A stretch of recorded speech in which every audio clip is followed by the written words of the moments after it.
How's it going, everybody? This is Marcel Martin of Mavs Digest reacting to the 116-93 win over the San Antonio Spurs in a game that can only be described as an emotional roller coaster.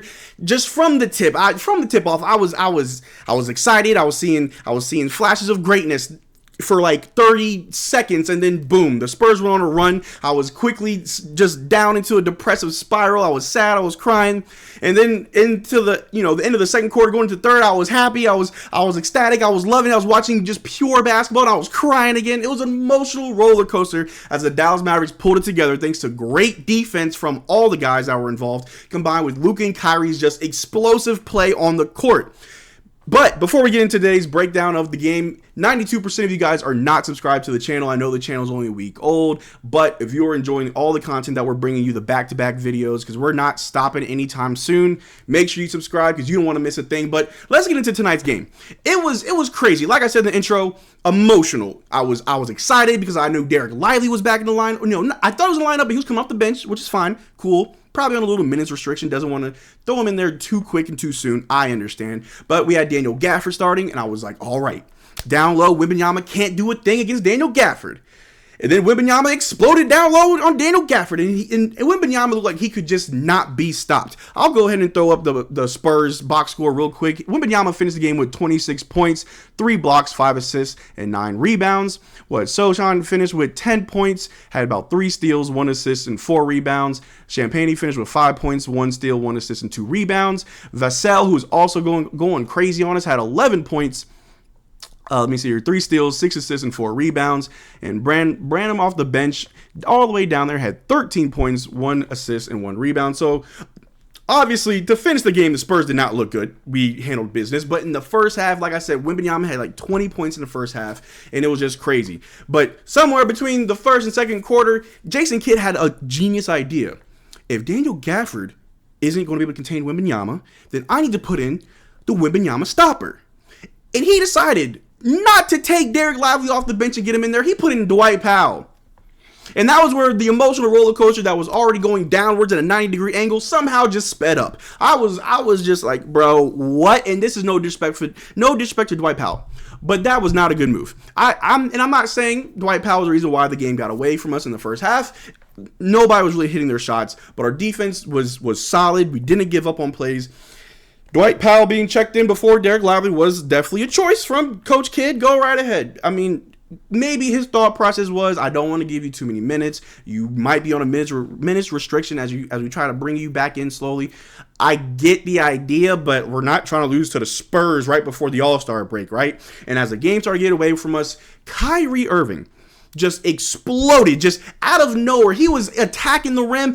He looked like he was literally, and I already know that he is, but he was showing the world that he is the best finisher in basketball. The man could not be stopped. He took Wembanyama baseline, hit him with a few hezzies, turn around, fade away, hit that over Wembanyama.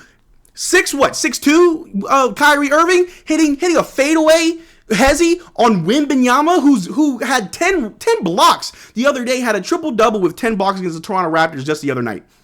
Kyrie Irving was sensational. I'll throw up the Mavericks box score right here just to show you guys how great we really were. Off the top, PJ Washington had 3 points, 1 block, 2 assists, and 6 rebounds. He shot 1 of 3 from the 3-point line, 1 of 6 from the floor, missed every free throw, but we'll get into PJ Washington later in this video. Daniel Gafford finished with 10 points. He had 1 block, 2 assists, and 10 rebounds, with 2 of those being offensive rebounds. Kyrie Irving finished that game with 34 points, 1 block, 2 steals, 7 assists, and 9 rebounds, while one of his rebounds was also an offensive rebound. Luka Doncic, business as usual, 27 points, had 2 blocks, 2 assists, 2 steals, 8 assists, and 9 rebounds. He did have 5 turnovers, but he made up for it. And Josh Green had, 8 points, 2 assists, 3 rebounds. And off the bench, Tim Hardaway Jr. had 8 points, 1 steal, 5 assists, 2 rebounds. And Derrick Lively, in his first game back, had about 8 points, 3 blocks, which were huge, an assist and 5 rebounds, with one of those being a offensive board. It was crazy. The Mavericks, just down the stretch, just kept their heads in the game. They did not give up at all. They saw that the Spurs were running away with it, and they stood pat. I know a lot of guys' shots weren't really falling. In the box score, we only had 2-3 players scoring double-digit figures. I think it was, only 3 players did. Didn't look so good offensively, but our defense was solid. The impact of Daniel Gafford and PJ Washington is absurd. And again, I'll throw the box score back up. Looking at the top with PJ Washington, only 3 points. He had 1 block, 2 assists, 6 rebounds, and he missed every free throw, only hit 1 3, 1 field goal. So from right there, his only shot made was a 3. You would think that PJ Washington had a bad game, but look at that plus minus. He was a plus 19, the third highest plus minus on the team. Now, if you were watching the game again, the box score tells you one story, but watching it tells you a completely different story. PJ Washington is the Wembanyama stopper. Call me a homer, say I'm overreacting, but he held Wembanyama to like 3 points in the second half, or all the third quarter, I think. But PJ Washington was lockdown defense. And that's the type of 3-and-D, all right, maybe not 3-and-D, but that's the type of defensive wing this Dallas Mavericks team is desperate for. This is what we needed. This is what we traded him for. And no shade to Grant Williams. But when his shot wasn't falling, was his defense looking like this? I don't think so. When PJ Washington, who also he's not too shy to, look for an extra pass. A lot of times, watching the game, a lot of times when PJ Washington gets the ball, he'll give it an extra pass to another open man. But he can also put the ball on the floor too. But when that wasn't working for him, those extra passes, like I said, he was finding guys, getting a pass to another pass that led to a bucket. And that defense on Wembanyama, again, the boxer ain't going to show it to you.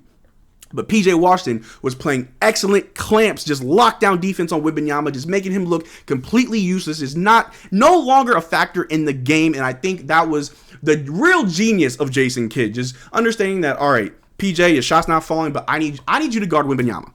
And I told you guys, when we got PJ Washington, his third year in the league, he was listed as a center. Yeah, he's only about 6'9", 6'8", not that tall at all.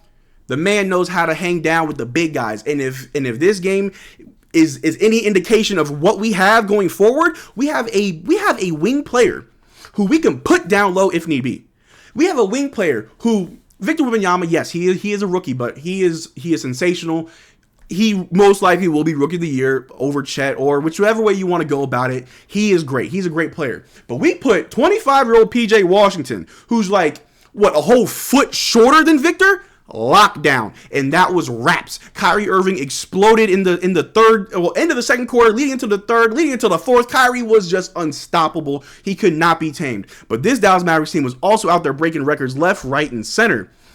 But right here, Kyrie Irving with 34 points, 9 rebounds, and 7 assists, and Luka Doncic with 27 points, 9 rebounds, and 8 assists, combined for 61 points, 18 rebounds, 15 assists in tonight's win over San Antonio. It marked the first time they each recorded 25, 8, and 5 or more assists in a game, or in the same game as teammates. I've been seeing the comments. I've been seeing what people are saying in our comment section. I've been seeing what people are saying on Twitter, saying oh, Kyrie isn't a good teammate, or oh, Luka's a ball hog. Luka can't play next. Oh, we saw what happened with Luka and Kristaps Porzingis. He can't play next side to another star.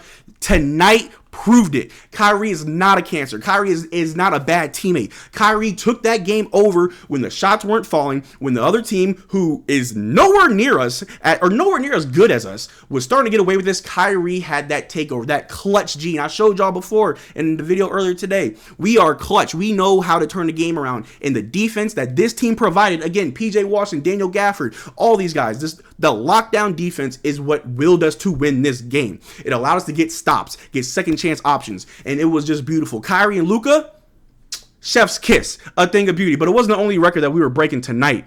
With 10 points, 10 rebounds, and a block in tonight's win against the Spurs, Daniel Gafford has averaged 15 points, 12 rebounds, and 2.3 blocks in his first 3 games as a Maverick. He has recorded 2 consecutive double-doubles for the 4th time in his career. He just got here. He just got here. And he's already dropping double-doubles left, right, and center like it's his job. Like, that's what he's getting paid to do, because that's what he is getting paid to do. Daniel Gafford had a great night. It wasn't as crazy. I know I'm probably talking about him like he's dropping 20 and 15, but he's still dropping good points. He's very, very good as a non-7-footer. I can trust Daniel Gafford down low on the block against anybody, and I won't lose an ounce of sleep. And what else did happen in today's game? Look at this right here. Luka and Kyrie tonight combined for 61 points, 21 assists. They were 26 of 42 from the field. They were a plus 42. Those two alone. But the entire Spurs starters had 56 points, 15 assists, were 22 of 59 from the field goal, and were a minus 65. Kyrie, Luka, best duo in the association? Come on. The numbers, they're there. They don't lie. Numbers don't lie. I'm telling you right now. And what else happened tonight?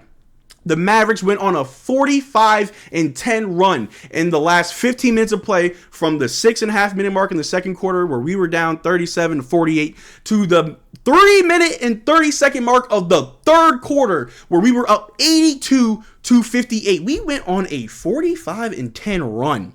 Call a timeout if you want to. Try to get a stop. You're not going to. 45-10 run. Now, I understand it's the Spurs. They're not that good. But we are no longer playing down to our competition. We are bringing it every single night, even if we have a bad start, even if we have a slow start. This team is locked in. We do not give up. We do not fold. We just keep going. And again, our defense willed us into this win. It kept us in this game. Guys didn't give up. They kept fighting.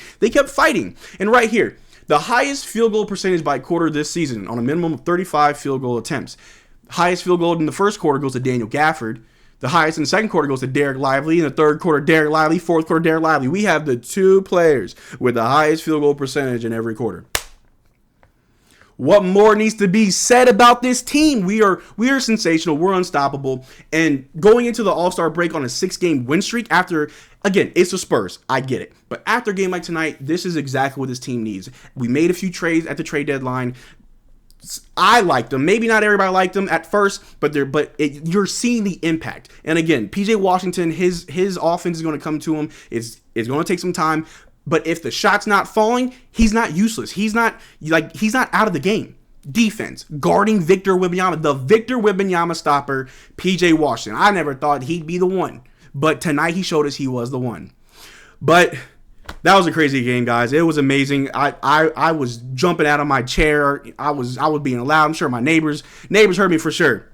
And so, but we got the All-Star break. You know, we're going to be reporting. We're going to be covering more videos, more content during the All-Star break. So don't think we're taking a break because I don't. If the players don't, I don't. So I'll be here again with some more content. Make sure you subscribe. Stay up to date with all that we're doing. And until then, peace.